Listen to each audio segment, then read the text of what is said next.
Επιστρέψαμε κυρίες και κύριοι με το δεύτερο μέρος της εκπομπής Ευρώπη Τώρα, πάντα στο Thrakinet. Ας δούμε το επόμενό μας θέμα. Οικονομικότερες και ασφαλέστερες διαδικτυακές πληρωμές. Οι ευρωβουλευτές ανανέωσαν τους ευρωπαϊκούς κανονισμούς ώστε να προσφέρουν στους καταναλωτές πληθώρα εργαλείων και να διευκολύνουν την εμφάνιση νέων Ευρωπαίων παικτών στην αγορά πληρωμών. Over 50% of Europeans regularly make purchases online, but how are their consumer rights protected and how is the market regulated?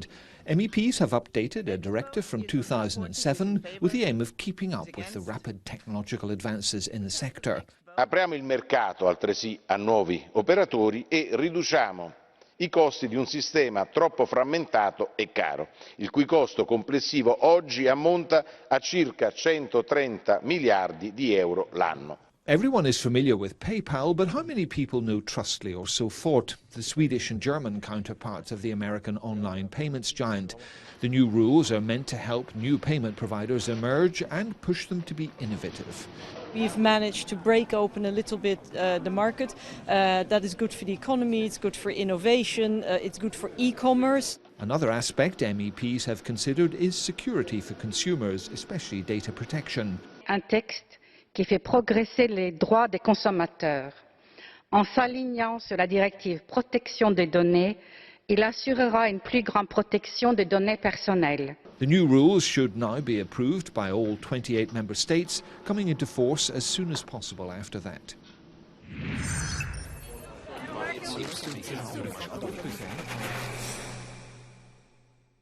Οι εκκλήσεις εκ μέρους υψηλά ιστάμενων προσώπων για ενότητα και άμεση δράση της Ευρώπης κυριάρχησαν αυτές τις ημέρες στο Ευρωπαϊκό Κοινοβούλιο. La souveraineté européenne, c'est être capable de décider pour nous-mêmes et d'éviter que ce soit le retour au nationalisme, au populisme, aux extrémistes qui nous imposent aujourd'hui d'aller dans un chemin que nous n'avons pas voulu. Deutschland und Frankreich können eine gemeinsame Position entwickeln. Aber natürlich haben wir nur eine Einigung, wenn alle 26 anderen auch mitmachen. Lo abbiamo visto con la crisi greca, ne avete parlato. Il vero dramma non è stato il mancato pagamento di una rata, ma il fatto che per un attimo si è smarrito il senso dello stare insieme.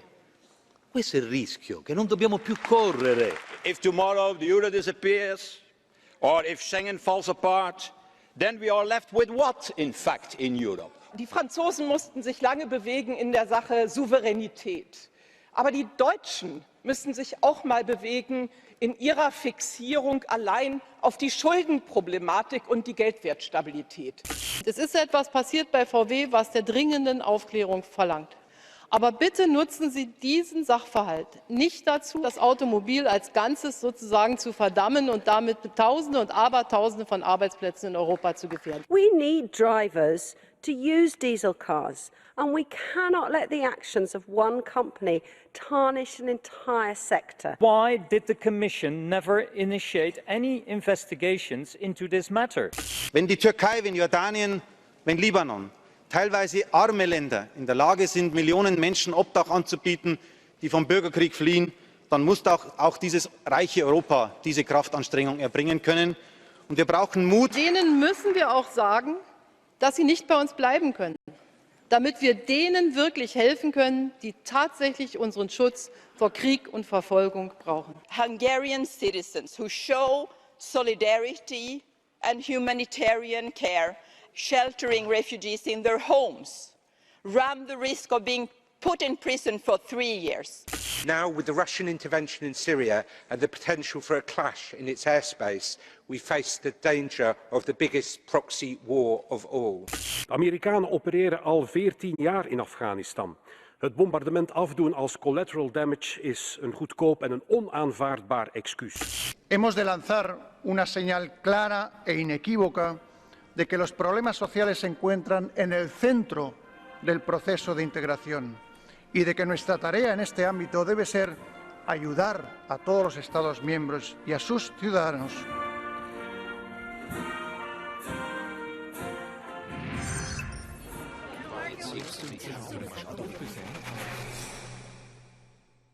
Στην ατζέντα, προϋπολογισμοί, ιδιωτικότητα των Ευρωπαίων πολιτών και ταξιδιωτικά πακέτα. Ας δούμε το βίντεο που ακολουθεί.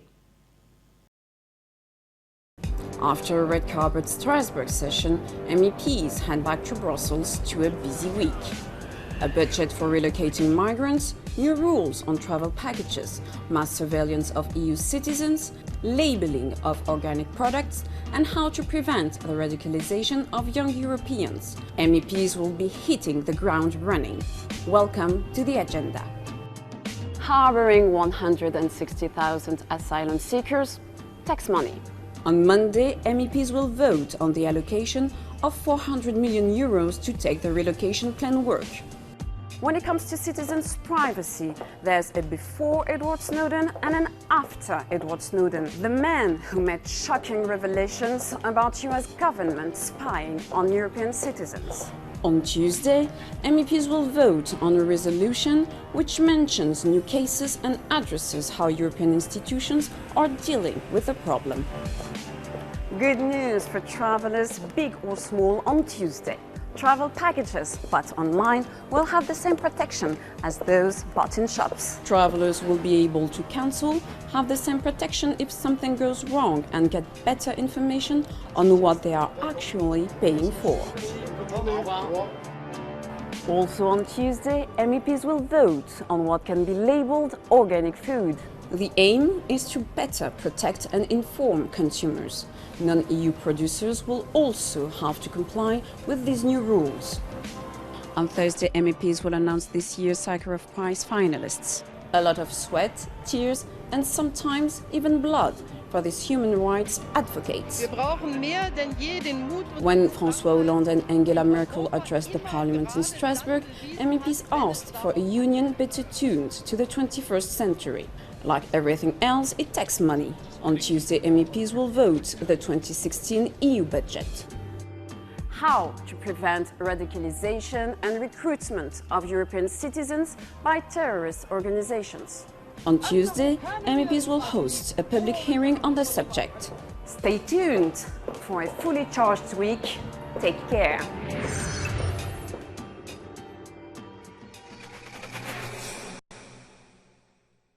Καταρτίστηκε συμφωνία που τερματίζει τις χρεώσεις περιαγωγής.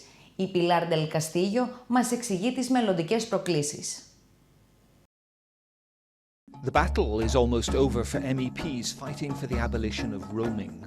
They're the hefty surcharges for mobile SMSs, calls and internet use that we've long faced while mobile roaming in the EU. No more bill shock, says European People's Party MEP Pilar del Castillo, who's been steering the file in Parliament and in often torturous negotiations with member states. But, she adds, there are complexities. Pilar del Castillo, many thanks indeed for joining us. The European Parliament has wanted to push this through against the will of many member states. Why was it so difficult? And at the end of this process, what do European citizens get out of it? Well, finally, very much, I would say, leading by the determination of Parliament, of the European Parliament, we got this abolition of roaming charges, which will be in place, will be applied in June 2017, with a transitory period starting in April 2016, in which the maximum that companies can charge you, it is 4 times less than it is now. There will be soon a moment in which we can travel all through Europe without being worried about when we come back at home to find a bill shock, of any kind. Mm-hmm. Okay, well that brings us into our first question, because there are some hurdles still, there are some bridges still to cross before 2017 happens. The roaming deal says that the European Commission must initiate a reform of the wholesale market in May 2016, and only if that reform is completed in July 2017, consumers will stop paying for roaming. How realistic do you think that that reform can be completed in just over 1 year? That will be the proposal from the Commission for the revision of the wholesale market in June 2016.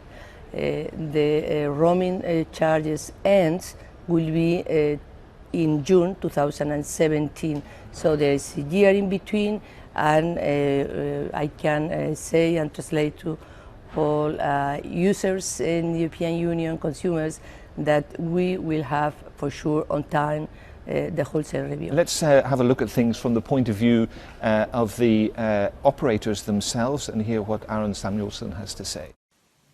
Operators have costs for roaming. How come we're not allowed to charge for those costs? Yes, this is the concerns of operators, which is a legitimate one, of course. We are going to be in a situation in which the wholesale level will decrease, but it's going to be a situation in which really can be, reabsorbed. Let's have a look at our next question, which asks, what lies beyond that? Sure. My name is Bengt Bayer. I'm from the Citizens Initiative Europeans for Fair Roaming. I would like to know whether the European Parliament and the European Union plan to set further steps to create a truly integrated European telecommunications market for consumers. Interesting question. I must say that the developing of a single market, not only the digital or the telecom, was start 50 years ago for goods and services. It is something which is a slow process, but with at the end with a number of achievements. In the case of the digital sector, I must say that it is, we have to accelerate. I mean, because the digital environment goes like that, so we can't wait so much for that. And that brings us to one other element of your package that is in danger of being overshadowed by roaming, which is the net neutrality question. What is net neutrality, and what are the benefits that your negotiations and your agreement with member states can offer citizens? What it's about is that you have to guarantee that any consumer, any user can have non-discriminatory access to internet. Equal access. Exactly, equal access, and that they can, use whatever kind of equipment they want to use, that all kind of services can be, offered in the open internet and so on, so on, so on. So at the same time, the managing of the traffic, daily traffic, which sometimes has to be, has to take place, because imagine you have a situation in which for terrorism or for cyber attack, which is more of the same, or for health necessity, you have to manage the traffic to give priority to all of these needs, so that you can really, have that traffic management. But in any case, the traffic management should not, diminish the full capability for access to internet, for equal treatment in internet. Okay. Pilar del Castillo, many thanks indeed. I appreciate your time and for steering us through these complex technical questions.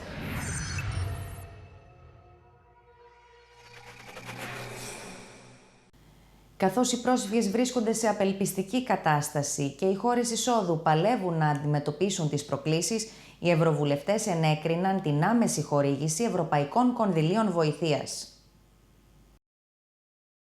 Following deals to relocate refugees across most of the EU, MEPs have passed a €400 million package to tackle immediate needs, including support for countries dealing with first arrivals. They can take care of refugees coming, and they can find a proper place, and they can give them effective and rapid aid, so it's really urgent. Budgets Committee members agreed to help frontline countries like Turkey, Lebanon and Jordan, handling millions of Syrian and Iraqi refugees, as well as UN support agencies.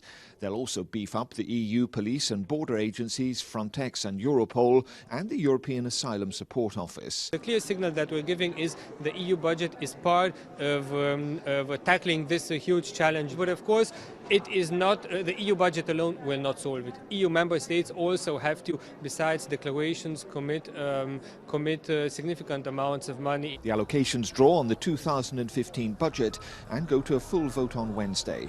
Negotiations are underway for a subsequent €700 million programme from the draft 2016 budget.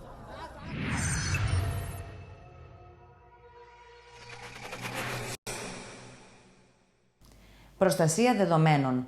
Αναπληρώνοντας το κενό που άφησε η ακύρωση της Συμφωνίας Ασφαλούς Λιμένα μεταξύ της Ευρωπαϊκής Ένωσης και των Ηνωμένων Πολιτειών Αμερικής. A vote on Tuesday on mass surveillance by Parliament's Civil Liberties Committee. Well, today's resolution is essentially an update on the mass surveillance inquiry.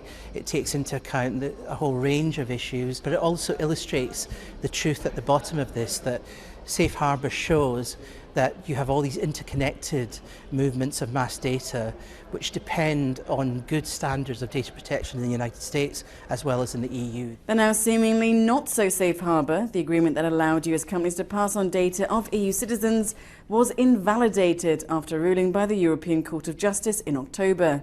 A modern-day David versus Goliath story where an Austrian law student took on Facebook and won. Did MEPs whose voices had been largely ignored on data protection feel vindicated? This is going to be a major commercial headache, and we were warning about this for many years. This is not a matter of us being vindicated or an issue of politics. This is an issue of the daily lives of businesses. The whole main purpose of the European Union, and I hope the Parliament, is to make sure that Europe is the most competitive trading bloc in the world. Data protection, yes, but we also have to make sure that it doesn't wreck businesses or make life so difficult that in fact we lose our place in the world. So until the US can hurry new privacy laws through its courts or establish an improved safe harbour agreement with Europe, legal limbo ensues for US and EU companies. Not a story that Facebook will be liking.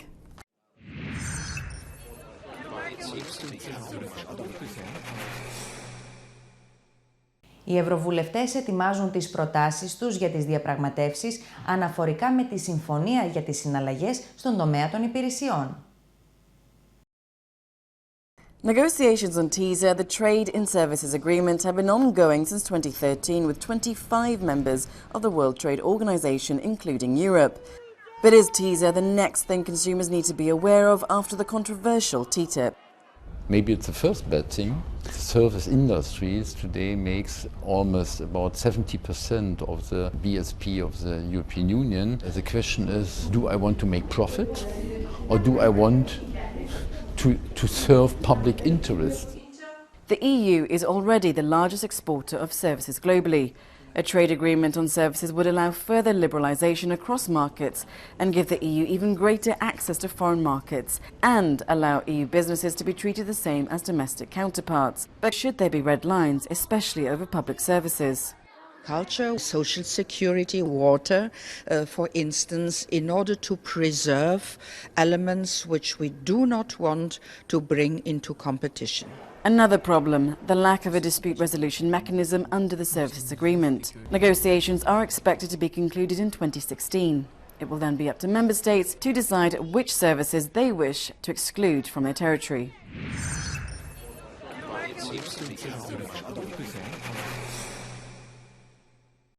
Κυρίες και κύριοι, εδώ ολοκληρώθηκε ακόμα μία εκπομπή Ευρώπη Τώρα. Εμείς θα τα ξαναπούμε την επόμενη εβδομάδα την ίδια ώρα, εδώ στο Thrakinet.